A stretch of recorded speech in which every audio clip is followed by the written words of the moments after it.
Agradeço, em primeiro lugar, a vossa presença, uma presença que muito toca no coração, no final de tarde, embora numa tarde já mais ou menos primaveril, e sobretudo para ouvir falar de uma figura da nossa terra. Da nossa terra somos os dois filhos de Coimbra, não é?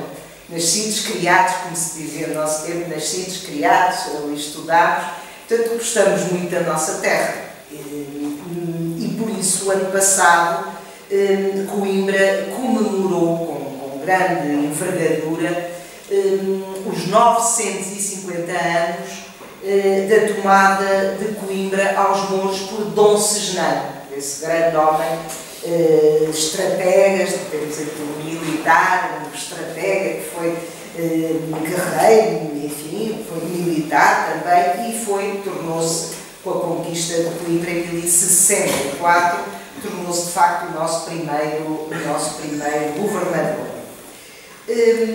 A escrita dos escritos, falará o meu colega, a escrita porquê? Porque realmente eu elegi como área nuclear da minha investigação, desde muito nova. Eu vou completar para o ano 40 anos de magistério universitário. Não comecei logo a investigar, porque estão a ver, era uma criança, entre aspas, claro. De maneira que primeiro tive que aprender e aprendi muito, mas daí a um tempo já estava nesta área da escrita, ou seja, de tentar descobrir como é que as pessoas escrevem, porque é que escrevem assim, como é que as escritas foram evoluindo, distinguir os autógrafos dos heterógrafos, saber se a pessoa sabe escrever bem ou não, se a escrita é espontânea, enfim. Por isso a minha pergunta aqui fundamental é: será que Dom Segenano sabia escrever? Perguntarão o que é que isso interessa. Interessa muito, porque para nós termos uma ideia da difusão social da escrita no século X, XI, XII, XIV, XVI, XVII, é muito importante, porque por detrás disso estão realmente conhecimentos que nós também procuramos por essa via. Dizer hoje, no século XXI, que temos 2.500.000 analfabetos, na era da net, que está tudo à distância de um clique, há 2.500.000 nossos concidadãos portugueses que não sabem sequer carregar e ler um número de telefone, por exemplo. É aterrador. Isto tem consequências e tem causas. Portanto, será que Dom Segenano sabia ler e escrever? No ano em que trazemos à memória, com grande júbilo, o aniversário venerável da Reconquista de Coimbra, decedida em grande parte por este famoso homem, moça árabe, é lícito perguntar de facto se ele sabia escrever. Além disso, se outro mérito não tiver esta interrogação, ficará a nota de que muito provavelmente é feita pela primeira vez. Ninguém se terá lembrado até hoje de fazer esta pergunta retórica. Ela remete, antes de tudo, para um tema e uma cultura, um período também alta Idade Média, que tradicionalmente não merecem, por razões várias, a preferência dos investigadores. E isso os meus estimados senhoras e senhores imaginarão. É o obstáculo do latim, é o obstáculo exatamente da escrita esquisita, e as pessoas não procuram, sobretudo os jovens, estão mais ligados hoje à investigação do impresso, portanto, temas contemporâneos, ou então de leituras fáceis de documentos. A resposta pode ser um convite, uma dúvida, uma afirmação, não sei, vamos ver, mas a verdade é que requer algum trabalho que eu tentei fazer da melhor forma. Na senda de notáveis estudiosos, como Manuel Dias e Dias, Armando Petrucci e outros, temos procurado conferir aos nossos trabalhos a inovação, a surpresa e até o pioneirismo que as ciências da paleografia e da diplomática em si mesmas transportam. Quando nasceram no século XVIII, traziam o desígnio, hoje ampliado, valorizado e transdisciplinar, de ensinar a ver as escritas dos documentos e dos livros. Paralelamente, fomos levados a procurar quem escreve, como escreve e onde escreve. De igual modo, tentámos arrumar as mãos, a esquerda ou direita. Se chegarmos à conclusão que o Fernando sabia escrever, ainda teria que pôr a hipótese, seria destro, seria canhoto, não sei. Era um homem inteligente, às vezes podia ser canhoto, dizer que está associado. Arrumámos de facto as mãos, e tenho vários trabalhos sobre isso, por níveis, o nível elementar, que os italianos chamam de escritura di base, ou seja, aquele que só sabe escrever, e nós conhecemos todos a sua assinatura, só sabe traçar a sua assinatura, e com que esforço, tudo aquilo é muito estranho. Depois um nível intermédio, e depois aquele que, graças a Deus, todos nós pertencemos, o nível já de domínio, assim designado tecnicamente, de domínio da escrita. Segelando vive num tempo e território singulares do ponto de vista da história da escrita medieval, porque realmente há uma grande confluência de formas de escrever, que eu já vou indicar. Estamos no século XI, no miolo do século XI, que é de 1064, na cidade de Coimbra, cujo governo foi entregue exatamente a este homem por Fernando Magno, que era, na altura, como sabem, rei de Leão e Castelo. Nasceu em Tentugal, que, se eu disser que é a terra daqueles deliciosos pastéis, todos lá associam. Nasceu lá, filho de pais moçárabes, cuja riqueza em bens rústicos é conhecida. E ele, provavelmente, e a doutora Leontina, que é grande especialista, eu até estou nervosa de estar aqui a falar dela. Ele era moçárabe, não era Leontina. Ele era moçárabe. Portanto, não temos dúvidas, Sr. Professor. Ele era moçárabe. Ele, de facto, era também moçárabe. Por sua vez, Coimbra, com a sua presença e governação, tornar-se-á um importante centro de moçarabismo, onde naturalmente coexistiam judeus, árabes e cristãos numa miscigenação cujas semelhanças com situações atuais não é difícil de identificar. Nesta mistura de géneros, culturas e religiões, salta à vista uma verdadeira simbiose entre as tradições do Baixo Império e depois os estímulos da renovação cultural do fim do século XI e princípios do XII, já sob influência franca e romana. E é precisamente neste cenário que a escrita se vai revelar a pedra de toque para descobrirmos as opções individuais ou coletivas. As mais de 400 de cartas de venda, escrituras, que chegaram até nós, produzidas no século XI, são todas grafadas na escrita que ficou conhecida por visigótica, ou seja, uma escrita muito grosseira, não fechavam os As, os Os eram abertos também, os P's eram um traço, uma cauda e faziam uma bola em cima.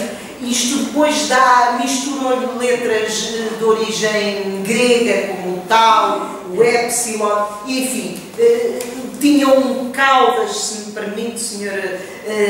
Diretor, tinham caudas muito grandes, e o nosso querido João Pedro Ribeiro até lhe chamou a escrita rabuda, porque as caudas eram tão grandes, uniam linhas a linhas, enfim, é muito difícil a leitura. Concorda comigo, não é, João? A leitura desta escrita é muito difícil, a visigótica. Por isso, há uma certa associação entre moçarabismo e esta escrita, e por outro, os ventos que começavam a soprar da atual França e os respectivos modelos que tinham sido lançados pelo grande Carlos Magno, que queria ver escritas elegantes, portanto que até transmitiu a essa nova escrita elegante o seu próprio nome, a escrita Carolina. Aliás, vem a propósito lembrar que no Códice Escorialense de 1047, em visigótica, uma mão do século XIII escreveu: esta letra chama-se moçárabe. Isto no século XIII já alguém dizia que a visigótica era moçárabe, portanto a tal aliança. Não ficam, pois, dúvidas de que a associação, atrás referida, não só foi autêntica, como ganhou tal envergadura que séculos mais tarde ainda permanecia na lembrança dos eruditos. Quanto à Carolina, a tal que vem de fora, podemos dizer uma escrita de importação, a nomenclatura medieval aponta igualmente para a relação que estabelecemos, ou seja, se o moçarabismo está para a visigótica, as influências da França, da atual França, estão para a Carolina. Já no século XI, por isso mesmo, era designada por Francisca, e no XIII por Gálica e no XV por Francesa.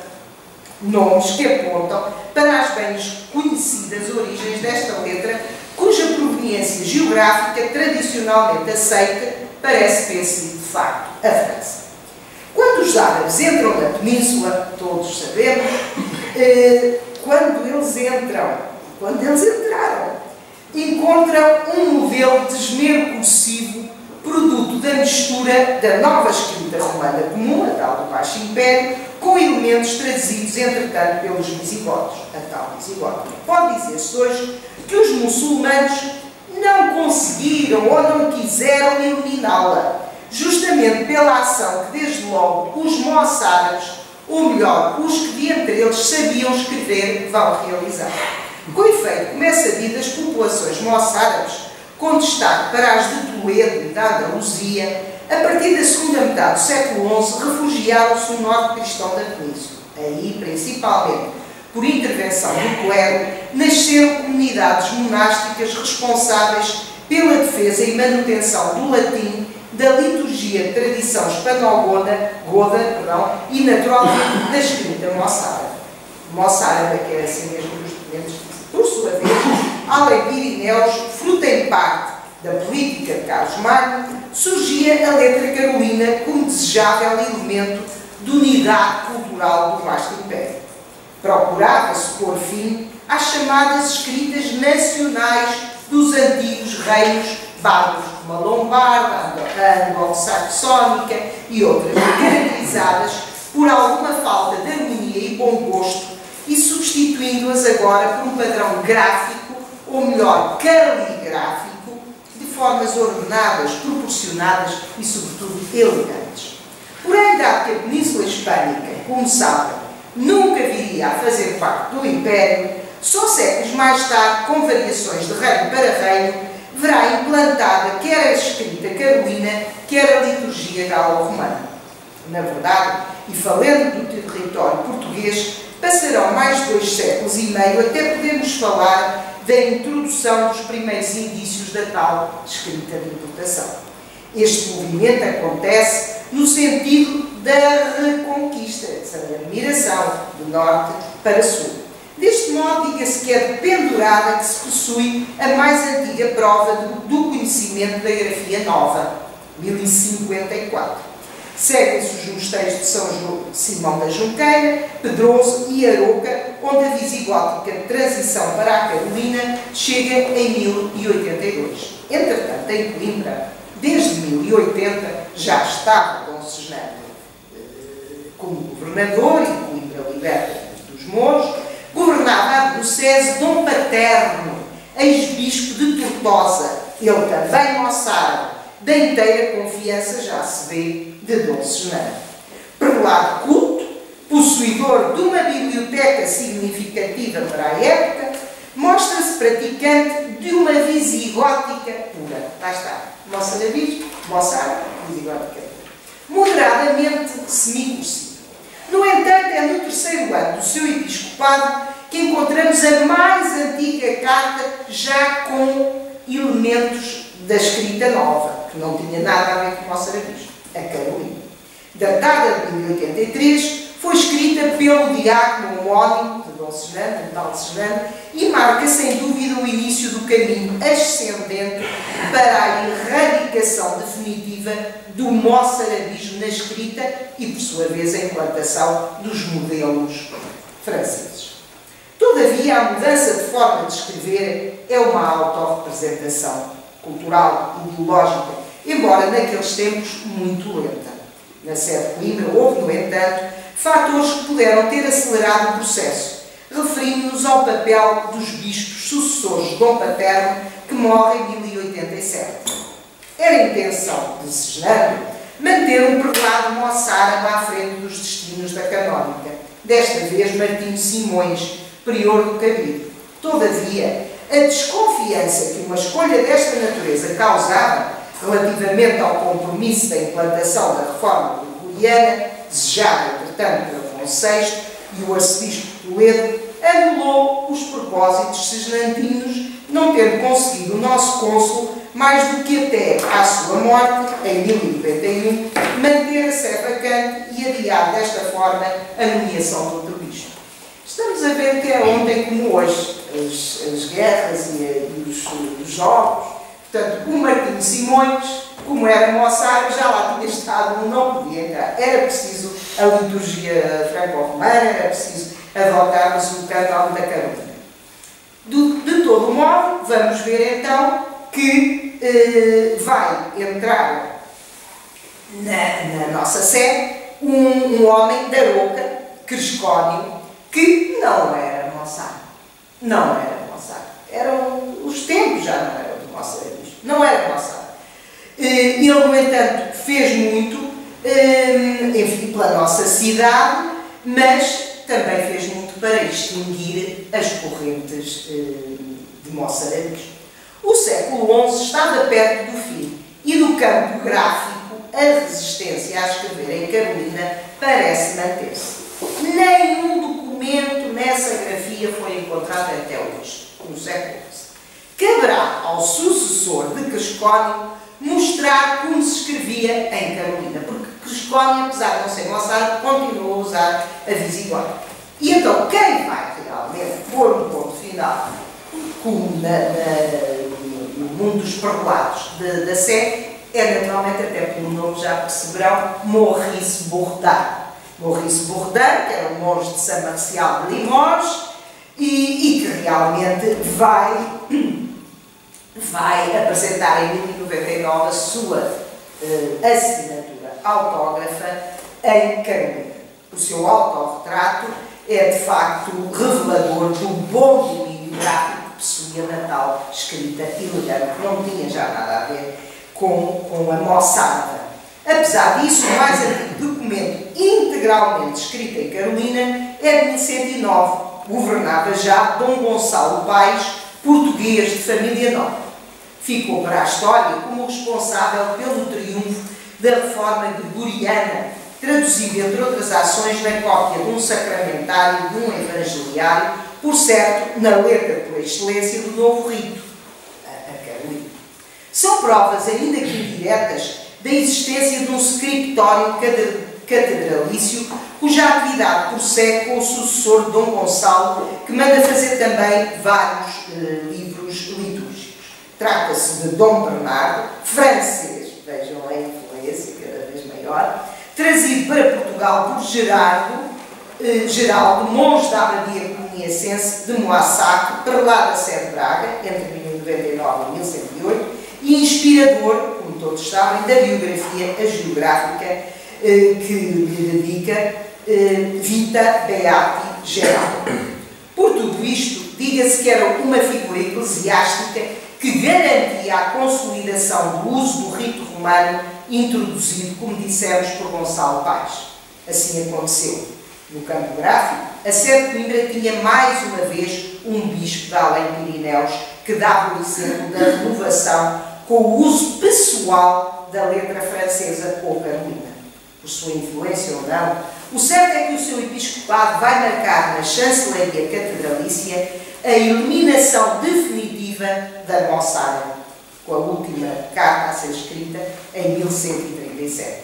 Perante este facto, não podemos deixar de realçar que também neste ponto a investigação paleográfica confirma conclusões a que por outras vias, por exemplo, Gerard Radalier chegou, diz ele, esta sé, Coimbra, por 1130, 1140, não era mais um centro moçárabe. E realmente não era na escrita. Na verdade, da escrita moçárabe não há mais rastro. Apesar de, infelizmente, não ter chegado até nós qualquer carta autógrafa de Cisnando, não ousamos sequer duvidar por instantes da sua capacidade de ler e escrever. Esta notável figura viveu em contacto muito frequente e por vezes decisivo com documentos, livros, correspondência. É autor e destinatário, confirmando, testemunha, vende, compra, doa, faz testamento. Acrescente-se a tudo isto a experiência de vida que teve, viagens frequentes e estadas em centros culturalmente superiores, relações pessoais e institucionais com prelados portugueses e estrangeiros de grande envergadura sociocultural. A terminar, apetece-nos dizer: Dom Cisnando sabia escrever por vocação e por obrigação. Muito obrigada por vossa